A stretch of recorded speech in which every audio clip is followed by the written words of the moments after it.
నాకు తెలిసిన నా నాని బాబువి నువ్వు కాదు. వీడి పేరులో ఉన్న సంతోషం వీడి కళ్ళల్లో కనిపించటం లేదు.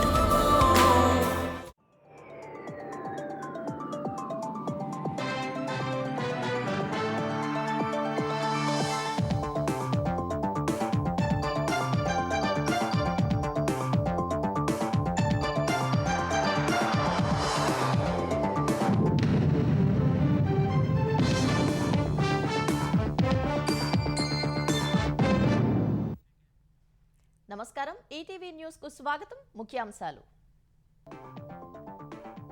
ఇరాన్ పై మరోసారి అమెరికా వైమానిక దాడులు, రక్షణ వ్యవస్థలు, విద్యుత్ ప్లాంట్లు లక్ష్యంగా క్షిపణుల వర్షం, 8 మంది సైనికుల మృతి. ఇరాన్ పాలకులను పిచ్చివాళ్లతో పోల్చిన ట్రంప్, ఇకపై చర్చలు ఉండబోవని స్పష్టీకరణ, ఈసారి పని త్వరగా ముగిస్తామని హెచ్చరికలు. H-1B వీసా మోసాలపై దర్యాప్తు చేపట్టిన అమెరికా, భారతీయ సంస్థ కాగ్నిజెంట్ పైన ఆరోపణలు, రికార్డులు అప్పగించాలన్న అధికారులు. నేడు బనగానపల్లెలో సీఎం పర్యటన, పట్టాదార్ పాస్ పుస్తకాల పంపిణీ, స్థానిక ఎన్నికలపై టీడీపీ శ్రేణులకు దిశానిర్దేశం చేయనున్న చంద్రబాబు. కృష్ణా డెల్టాను ఆదుకోనున్న గోదావరి జలాలు, పట్టిసీమ పంపులను ప్రారంభించిన ప్రభుత్వం, 2 రోజుల్లో ప్రకాశం బ్యారేజ్కు నీళ్లు.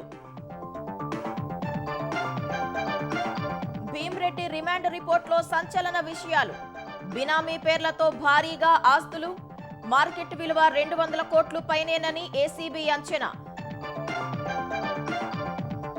రైతులకు యూరియా కష్టాలు తీర్చేందుకు తెలంగాణ సర్కారు చర్యలు, మీ సేవా కేంద్రాల్లోనూ బుక్ చేసుకునేందుకు అధికారుల ఏర్పాట్లు. వింబుల్డన్లో సంచలనం సృష్టించిన ఉక్రెయిన్ భామ, ఇటలీ అమ్మాయిపై గెలిచి సెమీస్ చేరిన మార్తా, మరో మ్యాచ్లో నోస్కోవా ముందంజ.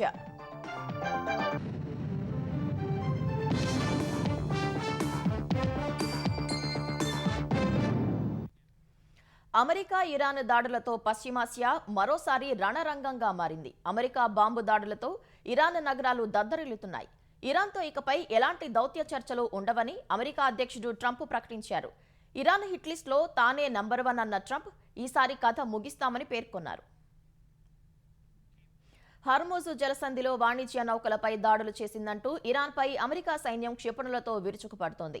అమెరికా అధ్యక్షుడు ట్రంప్ ఆదేశాల మేరకు యుఎస్ సెంట్రల్ కమాండ్ దళాలు దక్షిణ ఇరాన్ అంతటా భీకర దాడులు జరుపుతున్నాయి. ఇరాన్కు కీలకమైన బుషెహర్ అణు విద్యుత్ ప్లాంట్, చబహర్ నగరాలు భారీ పేలుళ్లతో దద్దరిల్లాయి.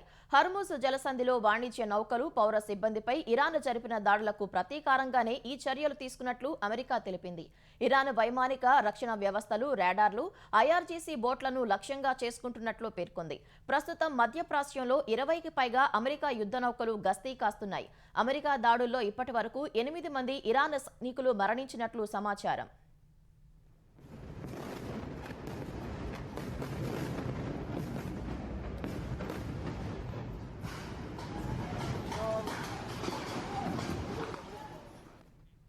ఇరాన్ పాలకులను పిచ్చివాళ్లు, దుర్మార్గులుగా అభివర్ణించిన ట్రంప్ ఇకపై ఎలాంటి దౌత్యపరమైన చర్చలు లేదా ఒప్పందాలు చేసుకునే ఉద్దేశం తనకు లేదన్నారు. చర్చల పేరుతో సమయం వృధా చేయదలుచుకోలేదని, ఈసారి ఆ దేశానికి చెక్ పెట్టి పని ముగిస్తామని హెచ్చరించారు. అవసరమైతే ఇరాన్ పౌర మౌలిక సదుపాయాలైన పవర్ గ్రిడ్లు, వాటర్ ప్లాంట్లతో పాటు కర్గ్ ఐలాండ్ను స్వాధీనం చేసుకుంటామని హెచ్చరించారు. ఇరాన్ 1-2 నౌకలపై దాడి చేస్తే తాము 10 రెట్లు బలంగా బుద్ధి చెప్పామన్నారు. ఈ ఘర్షణలు చాలా వేగంగా ముగిసిపోతాయని, భవిష్యత్తులో చమురు రవాణా స్వేచ్ఛగా, సురక్షితంగా సాగుతుందని ధీమా వ్యక్తం చేశారు. ఇదే సమయంలో ఇరాన్ హిట్ లిస్ట్లో తానే నంబర్ 1 టార్గెట్గా ఉన్నానని ట్రంప్ సంచలన వ్యాఖ్యలు చేశారు. అయితే ఇరాన్ బెదిరింపులను తాను అస్సలు పట్టించుకోనని తేల్చి చెప్పారు. ఇరాన్తో కాల్పుల విరమణ ఒప్పందం ముగిసినప్పటికీ ఈ ఉద్రిక్తతలు పూర్తిస్థాయి యుద్ధానికి దారితీయవని ట్రంప్ స్పష్టం చేశారు. It's a very dangerous profession. No, I'm number 1 on the kill list for Iran. They're lovely people. I'm number 1. So I don't know. I can't tell you that, but I don't really care because I'm doing my job and I'm doing it, I hope, better than anybody's ever done it because we have a country that's hot and really, really successful. But I mention it only because it's on the list. I mean, it came out. There was another list came out yesterday, and I'm number one on. I like being number one on TikTok better, but I'm number one on the list for killing. America దాడులపై Iran జాతీయ భద్రతా మండలి తీవ్రంగా స్పందించింది. తాము అత్యంత ఘోరమైన రీతిలో ప్రతీకారం తీర్చుకుంటామని, ప్రపంచంలో ఎక్కడున్నా అమెరికన్లకు రక్షణ లేకుండా చేస్తామని హెచ్చరించింది. అమెరికాలో H-1B PERM వర్క్ వీసాల దుర్వినియోగంపై ట్రంప్ ప్రభుత్వం భారీ దర్యాప్తునకు తెరలేపింది.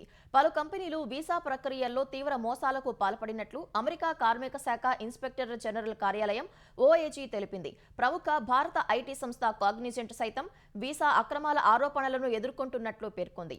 కాగ్నిజెంట్ లాంటి కంపెనీలలో వీసా దుర్వినియోగంపై విజిల్ బ్లోయర్స్ కీలక సమాచారం ఇచ్చారని వివరించింది. ఫలితంగా కాగ్నిజెంట్ గతంలో సమర్పించిన H-1B PERM వీసా అప్లికేషన్లు, అంతర్గత ఈమెయిళ్లు, ఉద్యోగుల జీతాల రికార్డులను అప్పగించాలని అధికారులు ఆదేశించారు. ఈ విచారణలలో భాగంగా ఉల్లంఘనలకు పాల్పడ్డ కంపెనీలకు అధికారిక నోటీసులు జారీ చేశామని, చిన్న ఆధారాన్ని వదలకుండా విచారణ జరుపుతామని అధికారులు స్పష్టం చేశారు. ఉపాధ్యక్షుడు JD వాన్స్ నేతృత్వంలోని task force to eliminate fraud ఆధ్వర్యంలో ఈ చర్యలు చేపట్టారు. ఈ అక్రమాలు నిబంధనల ఉల్లంఘన మాత్రమే కాదని, విదేశీ గెస్ట్ వర్కర్ వీసా వ్యవస్థను ఆసరాగా చేసుకుని సాగుతున్న మానవ అక్రమ రవాణా, వెట్టిచాకిరీ నెట్వర్క్లుగా కార్మిక శాఖ అభివర్ణించింది. దేశంలోని పలు ప్రాంతాల్లో భారీ వర్షాలు విధ్వంసం సృష్టిస్తున్నాయి. మహారాష్ట్ర పూణే జిల్లా పింప్రి చించ్వాడ్లో కొండలా పేరుకుపోయిన చెత్త కుప్ప కూలి 3 అంతస్తుల భవనం దెబ్బతింది. ఈ ప్రమాదంలో 12 మందిని విపత్తు నిర్వహణ బృందాలు రక్షించగా మరో 11 మంది లోపలే చిక్కుకుపోయారు. వారి కోసం NDRF, సైన్యానికి చెందిన స్పెషల్ జాయింట్ టాస్క్ ఫోర్స్ రంగంలోకి దిగి సహాయ చర్యలు చేపట్టాయి. ఢిల్లీలోని రోహిణి ప్రాంతంలో భారీ వర్షాలకు నిర్మాణంలో ఉన్న 4 అంతస్తుల భవనం కుప్పకూలింది. ఈ ప్రమాదంలో ఒకరు ప్రాణాలు కోల్పోగా 4గురిని రెస్క్యూ బృందాలు రక్షించాయి. భవన యజమాని రామ్ దువాతో పాటు మరో 4-5 శిథిలాల కింద చిక్కుకుపోయారు. వారిని కాపాడేందుకు సహాయక చర్యలు చేపట్టారు. ముఖ్యమంత్రి రేఖా గుప్తా స్వయంగా సహాయ చర్యలను పర్యవేక్షిస్తున్నారు. గుజరాత్, కేరళ, హిమాచల్ ప్రదేశ్, ఉత్తరాఖండ్లోనూ భారీ వర్షాలు కురుస్తున్నాయి. పలుచోట్ల వరదలు, కొండ చర్యలు విరిగిపడిన ఘటనలు వెలుగు చూస్తున్నాయి. వందలాది రహదారులు మూసుకుపోయాయి. రైళ్ల రాకపోకలు నిలిచిపోయాయి. మీ భూమి మీ హక్కు కార్యక్రమం కింద రీసర్వే చేసిన భూములకు సంబంధించిన పట్టాదార్ పాస్ పుస్తకాలను సీఎం చంద్రబాబు నాయుడు రైతులకు అందించనున్నారు. ఇందుకోసం నంద్యాల జిల్లా బనగానపల్లె నియోజకవర్గంలో పర్యటించనున్నారు. ఉదయం 11:30 గంటలకు బనగానపల్లెకు చేరుకోనున్న సీఎం 12:30 గంటలకు తహసీల్దార్ కార్యాలయం వద్ద ప్రజావేదిక బహిరంగ సభలో పాల్గొంటారు. అనంతరం రైతులతో ముఖాముఖి నిర్వహిస్తారు. నంద్యాల జిల్లాలో రీసర్వే పూర్తి చేసిన భూములకు సంబంధించి 8,000 మంది రైతులకు రాజముద్ర కలిగిన పట్టాదార్ పాస్ పుస్తకాలను మంజూరు చేశారు. వారిలో 100 మంది రైతులకు నేడు సీఎం చేతుల మీదుగా పాస్ పుస్తకాలు పంపిణీ చేయనున్నారు. పాస్ పుస్తకాల పంపిణీ తర్వాత బనగానపల్లె నియోజకవర్గ టీడీపీ శ్రేణులతో చంద్రబాబు సమీక్ష నిర్వహించనున్నారు. స్థానిక సంస్థల ఎన్నికలకు సంబంధించి పార్టీ శ్రేణులకు దిశానిర్దేశం చేయనున్నారు. రైతుల్లో నమ్మకం, ధైర్యం కల్పించేలా వెంటనే పొగాకు కొనుగోళ్లు పెద్ద ఎత్తున జరపాలని ముఖ్యమంత్రి చంద్రబాబు పొగాకు కంపెనీలకు స్పష్టం చేశారు. ఇందుకోసం వేలం ప్రక్రియను వేగవంతం చేయాలని సూచించారు. ట్రేడర్లు కొనుగోళ్లు తగ్గించడం సరికాదని, కర్ణాటకలో తలెత్తని సమస్య ఏపీలో ఎందుకు వస్తోందని ప్రశ్నించారు. పొగాకు బోర్డు పనితీరుపైన అసంతృప్తి వ్యక్తం చేశారు. రైతులను ఇబ్బంది పెట్టేలా వ్యవహరిస్తే కఠిన చర్యలు తీసుకోవాల్సి వస్తుందని హెచ్చరించారు. సచివాలయంలో పొగాకు కొనుగోళ్ల ప్రస్తుత స్థితిపై అధికారులు, ట్రేడర్లతో ముఖ్యమంత్రి సమీక్షించారు. మొత్తం 28 కంపెనీలు సమర్పించిన ఇండెంట్ వివరాలు, ప్రస్తుతం జరిపిన కొనుగోళ్ల శాతాన్ని పరిశీలించారు. ఇండెంట్ ఇచ్చి కొనుగోలు చేయకుండా ప్రభుత్వానికి సహకరించకపోతే సహించేది లేదని హెచ్చరించారు. రాష్ట్ర ప్రభుత్వం నిర్ణయించిన కనీస మద్దతు ధర కిలోకు 200 తగ్గకుండా మొత్తం కొనుగోళ్లు జరిపి తీరాలన్నారు. ఈ సీజన్లో 5వ సారి ఇదే అంశంపై సమీక్ష నిర్వహించాల్సి వచ్చిందంటే కంపెనీల నిర్లక్ష్యం స్పష్టంగా కనిపిస్తోందన్నారు. రైతులు డిమాండ్కు మించి పొగాకు సాగు చేయడం ప్రస్తుత సమస్యకు కారణమని ట్రేడర్లు సీఎంకు వివరించారు. ఇప్పటికే అవసరానికి మించి కొనుగోళ్లు చేశామని, ఎగుమతులు కూడా తగ్గాయని తెలిపారు. అయినప్పటికీ కొనుగోళ్లు కొనసాగిస్తామని కంపెనీల ప్రతినిధులు వెల్లడించారు. మొదట తన పేరిట ఆస్తులను కొనుగోలు చేయటం, ఆ తర్వాత రిజిస్ట్రేషన్ రద్దు చేసి బినామీలకు బదిలీ చేయటం, ఆ ఆస్తుల పత్రాలను తన దగ్గరే ఉంచుకొని ఫలాలను అనుభవించటం. ఇది police computer services DSP Sankireddy Bhimreddy సాగించిన బినామీల దందా. ఏసీబీకి చిక్కిన పోలీసుల్లో అత్యంత అవినీతిపరుడిగా ముద్రపడిన భీమ్రెడ్డి కుట్రపూరిత ఎత్తుగడలపై ఈ నెల 7న కోర్టులో సమర్పించిన రిమాండ్ రిపోర్టులో ఏసీబీ కీలక అంశాలని పొందుపరిచింది. ఆదాయానికి మించిన ఆస్తుల కేసులో అరెస్టైన డీఎస్పీ సంకిరెడ్డి భీమిరెడ్డి రిమాండ్ రిపోర్టులో ఏసీబీ అధికారులు సంచలన విషయాలు పొందుపరిచారు. 1995 ఆగస్టు 22న ఎస్ఐగా పోలీస్ శాఖలో చేరిన భీమిరెడ్డి ఇప్పటి వరకు తన పేరు మీద 10 కోట్ల రూపాయల ఆస్తులు కూడబెట్టినట్లు ఏసీబీ గుర్తించింది. అయితే ఆయన అధికారిక ఆదాయం మాత్రం 2 కోట్ల 10 లక్షలు మాత్రమే ఉంది. కుటుంబ నిర్వహణకు 1.03 కోట్ల వ్యయం అయినట్లు లెక్కలు తేల్చారు. ఈ లెక్కన ఆయన వద్ద ఉండాల్సిన ఆస్తులు 1.06 కోట్లే అయినప్పటికీ 9 కోట్ల మేర ఆదాయానికి మించిన ఆస్తులు ఉన్నట్లు ఏసీబీ నిర్ధారించింది. ఈ సంపాదనను దాచిపెట్టేందుకు భీమిరెడ్డి అనుసరించిన ఎత్తుగడలను రిమాండ్ రిపోర్టులో వివరించింది. ప్రస్తుతం భీమిరెడ్డి నివాసముంటున్న వెసెల్లా మెడోస్ విల్లాను 2024లో 4.5 కోట్ల రిజిస్ట్రేషన్ విలువతో కొనుగోలు చేసినప్పటికీ ఇంకా రిజిస్ట్రేషన్ పూర్తి చేయలేదని ఏసీబీ గుర్తించింది. గచ్చిబౌలి జైభేరి పైన్ వ్యాలీలోని 3400 చదరపు అడుగుల క్రాంతి సియోన్ అపార్ట్మెంట్ గ్రౌండ్ ఫ్లోర్ ను బినామీ విష్ణువర్ధన్ రెడ్డి పేరుతో కొనుగోలు చేయించినట్లు తెలిపింది. 2023లో పటాన్చెరు డీఎస్పీగా పనిచేస్తున్న సమయంలో ముత్తంగిలో 2 ఇళ్లను కొనుగోలు చేసి బినామీ ఇంద్రకరణ్ రెడ్డి పేరుతో రిజిస్ట్రేషన్ చేయించినట్లు తెలిపింది. ప్రస్తుతం ఉపయోగిస్తున్న కారును సురేష్ అనే బినామీ పేరుతో కొనుగోలు చేసినట్లు గుర్తించింది. 2007లో గచ్చిబౌలి టెలికాం నగర్లోని 244 గజాల ప్లాట్ ను తన తండ్రి పేరుతో కొనుగోలు చేయించి 2010లో గిఫ్ట్ సెటిల్మెంట్ ద్వారా తిరిగి తన పేరుకు మార్చుకున్నాడు. 2012లో ఓ ఇంటిని 45 లక్షలకు కొని అదే స్థలంలో G+2తో పాటు పెంట్ హౌస్ నిర్మించి తన ఆధీనంలోనే ఉంచుకున్నాడు. ఆస్తి పన్ను, విద్యుత్ బిల్లులు ఇప్పటికీ భీమిరెడ్డి పేరుతోనే చెల్లిస్తున్నట్లు ఏసీబీ గుర్తించింది. ఈ కేసులో అత్యంత కీలక ఆధారంగా భీమిరెడ్డి భార్య సెల్ ఫోన్లో లభించిన ఆస్తుల చిట్టాను ఏసీబీ బయటపెట్టింది. గత నెల 18న సేవ్ చేసిన కొన్ని ఫోటోల్లో కుటుంబ సభ్యులకు ఏ ఆస్తి కేటాయించాలి, ఏ బినామీ పేరుతో ఏ ఆస్తి ఉంది, ఎవరికెంత ఇవ్వాలి, ఎవరికి ఎంత రావాలి అన్న వివరాలు చేతిరాతలో నమోదై ఉన్నట్లు వెల్లడించింది. బెంగళూరు దేవనహల్లిలో ఎకరం భూమి, మణికొండలో 3000 చదరపు అడుగుల వాణిజ్య భవనం గురించి నరేందర్ రెడ్డికి తెలుసని రాసినట్లు తెలిపారు. ప్రగతి గార్డెన్స్ లోని 500 గజాల ప్లాట్ పత్రాలు మాదాపూర్ వాసు కిట్టి వద్ద ఉన్నట్లు రాసినట్లు ఏసీబీ తెలిపింది. జహీరాబాద్ లో 3.5 ఎకరాల వ్యవసాయ భూమిని హోంగార్డు లక్ష్మణ్ పేరుతో రిజిస్టర్ చేసినట్లు, కర్ణాటకలోని వ్యవసాయ భూముల వివరాలు కూడా లక్ష్మణ్, మనోజ్, సరితలకు తెలుసని పేర్కొన్నట్లు వెల్లడించింది. హైదరాబాద్ కామినేని ఆస్పత్రి సమీపంలోని 200 గజాల స్థలం గురించి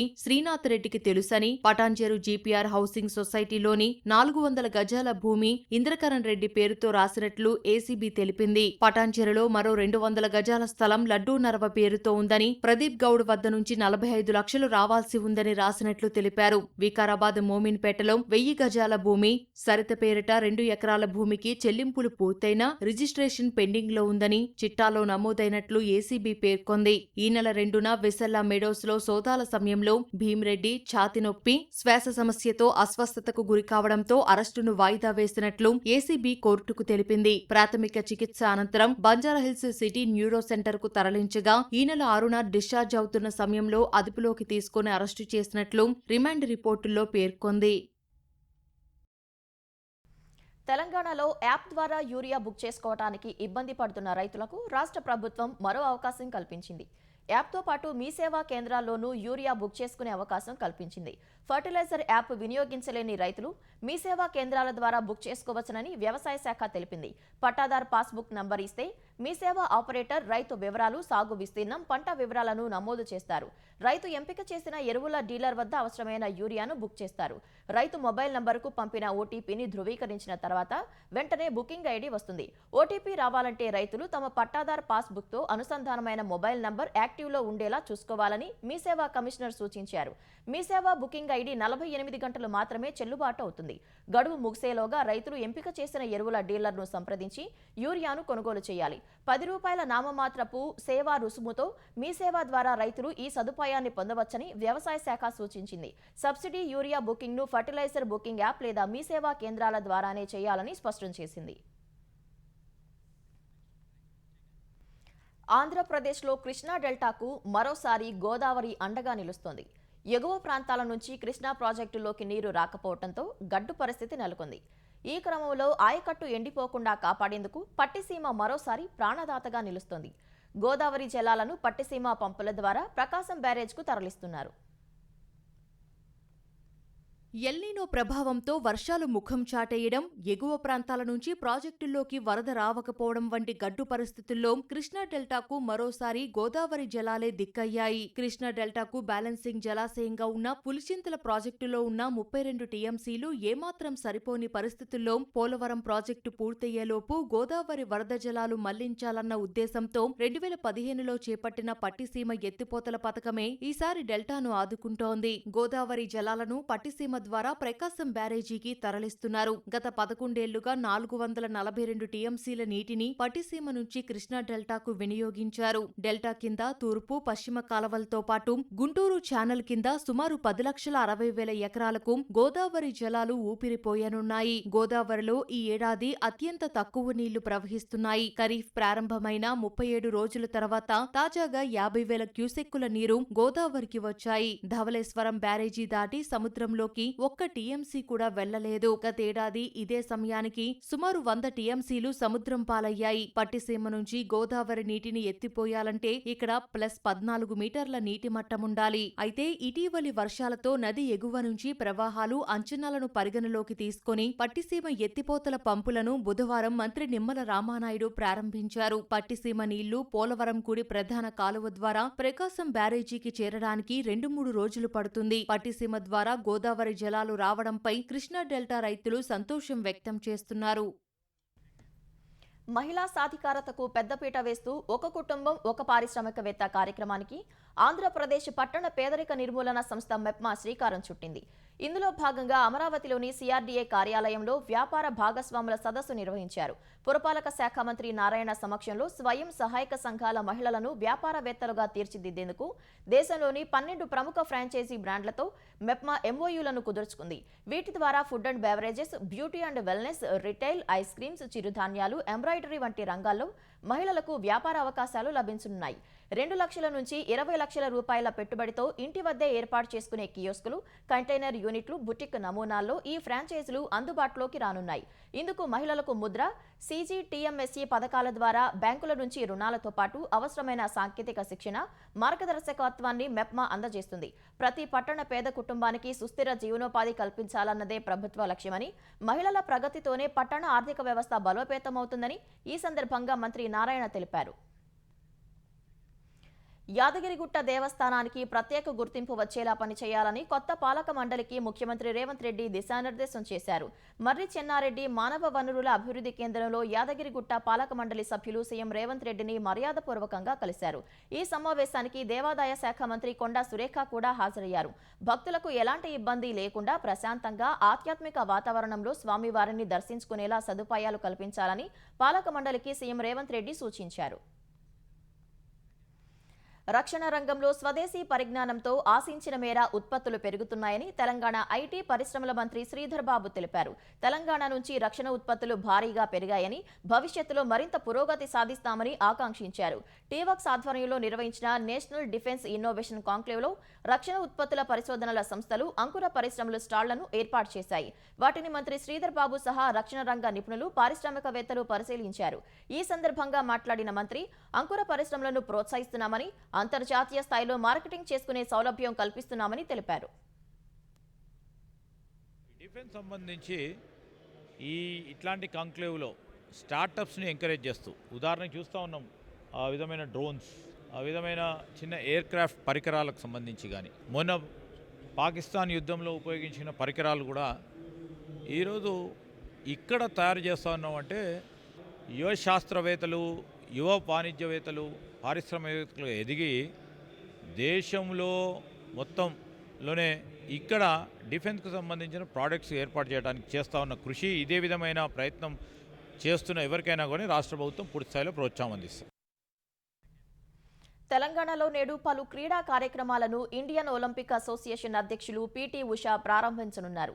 ముఖ్యమంత్రి రేవంత్ రెడ్డితో పాటు ఆమె గచ్చిబౌలి స్టేడియంలో young India physical education and sports university లోగోను ఆవిష్కరిస్తారు. వెబ్సైట్ సహా వివిధ కోర్సులను ప్రారంభిస్తారు. తెలంగాణ క్రీడా శాఖ ఆధ్వర్యంలో para national, para athletic support program, national inter district junior athletic మీట్లను ప్రారంభించనున్నారు. ఖేలో ఇండియా యూత్ గేమ్స్ 2026ను ప్రకటించనున్నారు. స్పోర్ట్స్ అథారిటీ ఆధ్వర్యంలో తెలంగాణలోని వివిధ జిల్లా కేంద్రాల్లో నిర్వహించే స్పోర్ట్స్ నాలెడ్జ్ ఆన్ వీల్స్ వాహనాలను ప్రారంభిస్తారు. హైదరాబాద్ మియాపూర్లో ప్రియుడి మోజులో భర్తను హత్య చేసిన కేసులో పోలీసులు 3 నిందితులను అరెస్ట్ చేశారు. పెంటేష్ను అతని భార్య సత్యవతి, ప్రియుడు మధుసూదన్ రెడ్డి కలిసి హత్య చేసినట్లు కూకట్పల్లి డీసీపీ రితిరాజ్ తెలిపారు. అక్రమ సంబంధం, ఆర్థిక లావాదేవీలే హత్యకు కారణమని వివరించారు. నిద్రమాత్రలు కలిపిన భోజనం తిన్న పెంటేష్ను దిండుతో హత్య చేసినట్లు తెలిసింది. మృతదేహాన్ని మహారాష్ట్ర తుల్జాపూర్కు తరలించి దగ్ధం చేశారు. అది పాక్షికంగా కాలటంతో అక్కడి పోలీసులు అనుమానాస్పద మృతిగా కేసు నమోదు చేశారు. తర్వాత భర్త కనిపించడం లేదంటూ సత్యవతి గతేడాది నవంబర్లో పోలీసులకు ఫిర్యాదు చేసింది. పోలీసులు సత్యవతి కాల్ డేటాను పరిశీలించగా ఈ హత్య ఉదంతం బయటపడిందని పోలీసులు తెలిపారు.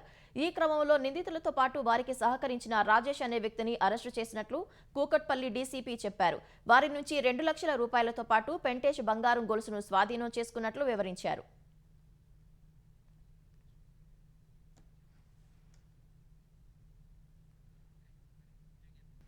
పాకిస్తాన్లోని కరాచీ తీరంలో విమాన ప్రమాదం సంభవించింది. యూఏఈలోని షార్జా నుంచి వస్తున్న K2 ఎయిర్వేస్కు చెందిన ప్రైవేటు కార్గో విమానం అరేబియా సముద్రంలో కుప్పకూలింది.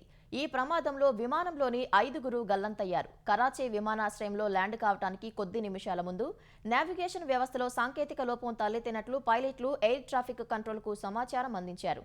తర్వాత కొద్దిసేపటికే విమానంతో సంబంధాలు తెగిపోయాయి. వెంటనే రంగంలోకి దిగిన పాకిస్తాన్ నౌకాదళం 12 గంటలు శ్రమించి విమాన శకలాలను కనుగొంది. ప్రస్తుతం రుతుపవనాల కారణంగా సముద్రం అల్లకల్లోలంగా మారటంతో సహాయక చర్యలకు తీవ్ర ఆటంకం కలుగుతోంది. సుదూర లక్ష్యాలను ఛేదించే పినాకా లాంగ్ రేంజ్ గైడెడ్ రాకెట్ను DRDO విజయవంతంగా పరీక్షించింది. ఒడిశా చాందీపూర్లోని ఇంటిగ్రేటెడ్ టెస్ట్ రేంజ్ నుంచి ఈ రాకెట్ పరీక్ష చేపట్టింది. ఇది 60 కిలోమీటర్ల దూరంలోని నిర్దేశిత లక్ష్యాన్ని అత్యంత ఖచ్చితత్వంతో ఛేదించినట్లు రక్షణ శాఖ వెల్లడించింది. పినాకా రాకెట్ ప్రయాణించిన మార్గాన్ని రాడార్ల ద్వారా అధికారులు నిశితంగా ట్రాక్ చేశారు.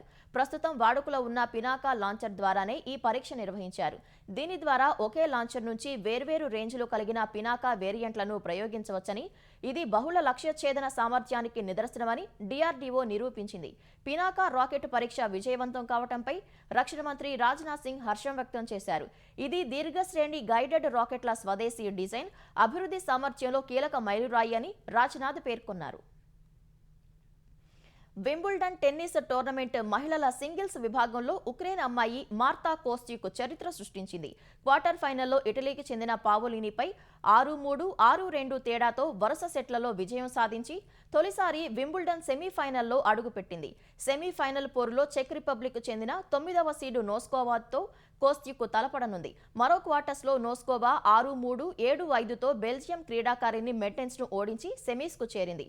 పురుషుల సింగిల్స్ విభాగంలో రికార్డు స్థాయిలో 25వ గ్రాండ్ స్లామ్ టైటిల్పై కన్నేసిన జకోవిచ్ సెమీఫైనల్కు దూసుకెళ్లాడు. కెనడా ఆటగాడు ఫెలిక్స్ అలియాసిమ్నోపై 5 గంటల 15 నిమిషాల పాటు సాగిన సుదీర్ఘమైన మ్యారథాన్ క్వార్టర్ ఫైనల్లో జకోవిచ్ గెలిచాడు. సెమీస్లో జకోవిచ్ డిఫెండింగ్ ఛాంపియన్ సిన్నర్ను ఢీకొట్టనున్నాడు. మరో సెమీస్ మ్యాచ్లో Germany player Zverev, Britain wild card player Fery తలపడనున్నారు. ఈటీవీ విన్ గుర్తుకొస్తున్నాయి. ఒక వింత సామాన్య లోకంలో జరిగే అద్భుతమైన నవ్వుల ప్రయాణంతో రూపొందిన అత్యంత చిన్నగా చేసిన అతి భారీ సిరీస్ మీ ఈటీవీ విన్ లో విజయవంతంగా స్ట్రీమింగ్ అవుతోంది.